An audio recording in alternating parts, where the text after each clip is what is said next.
Belonging to any marginalized community is hard, but when your family belongs to several marginalized communities, the stress of all the isms and phobias can be a lot to deal with. Avi Magidsohn is a Black trans man who has been happily in love with his partner Lainey for 19 years. They are the proud parents of 2 adult daughters and 2 sons, aged 13 and 10, who joined their family through public adoption. Their blended multiracial family is often chaotic, but always a safe haven. Avi recently had his story published on the Huffington Post titled, "What Fatherhood Means to a Trans Dad Raising Black Sons." Welcome to the show, Avi. Thanks very much, Candace. So I guess we'll just start with that question. What fatherhood means to you, raising Black sons? Well, there's the gift part of it that is just so wonderful and watching these boys grow. And there's the terror part of it, which is having Black sons in this world at this time. So I think it's trying to celebrate the joy, especially around them, and deal with the fear away from them, because I want their childhood to be as carefree as it can be for a young Black boy in 2020. How are you explaining this moment in time to them? So we do talk about what's happened. We have talked about, George Floyd, we talked about that a lot. And we said that there is a lot of hate in the world and that there are people who will make assumptions about who you are because of the color of your skin. And sometimes those people have the power to really hurt you. So then we do the talk about what to do in terms of police. But it's hard. I don't know how much they understand. It's very important for me that they do, because both of them have disabilities that will put them in contact with the police. So it's very important. It's very important for me that they know this, because I don't want to bury my children.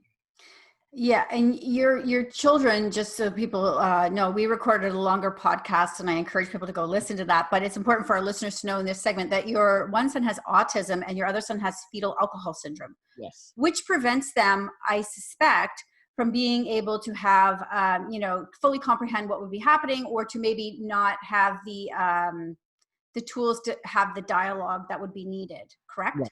Right. So if they are overwhelmed, they often have big, explosive kind of emotions. They won't remember things. So the stuff that I've told them, they won't remember. One of the younger son, when he's afraid, he gets very angry. So that's how his fear and anxiety manifests.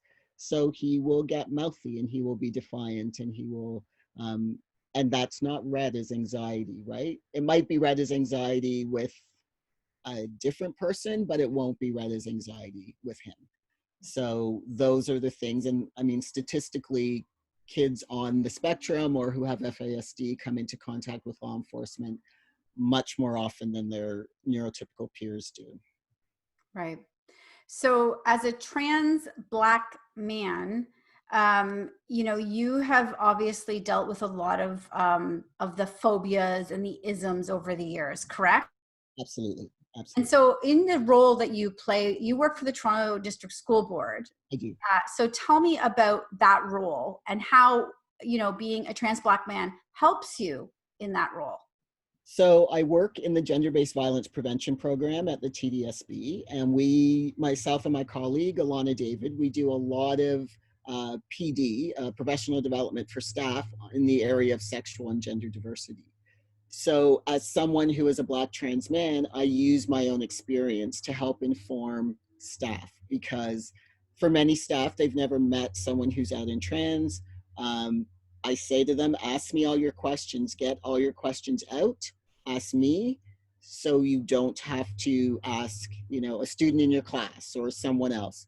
I say there are no bad questions, but if you're using language that's, transphobic or whatever, I'm going to help you correct that.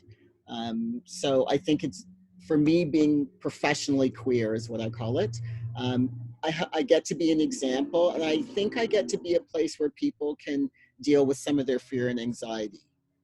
So, and that's okay. Right. So is you're a safe person to come to when you have questions, Right. obviously, or concerns. So what do you see the future looking like for this program in a post-COVID world? Well, I don't know because no one knows what the school year is going to look like in September. My hope is we will somehow be able to be in real life with the young people we work with, and even doing the trainings, although we could do those online. But I really, I really have always felt that having two people to cover a school board that has, I don't know, 250,000 students is a lot. Um, and certainly we could use, the school board's divided into 4 sections, and we could use at least one person in each section doing this, because then you get connected to the schools and the staff, and you're available, as opposed to doing triage, which is what it feels like. There's a crisis at one school because they're doing an overnight trip, and what do they do with the trans kid, and where do they sleep? And sometimes that means that you don't get to do a training, or you don't get to meet with a student who's just coming out and is afraid to, talk to their parents. So yeah, we Right. need more of us is what we need.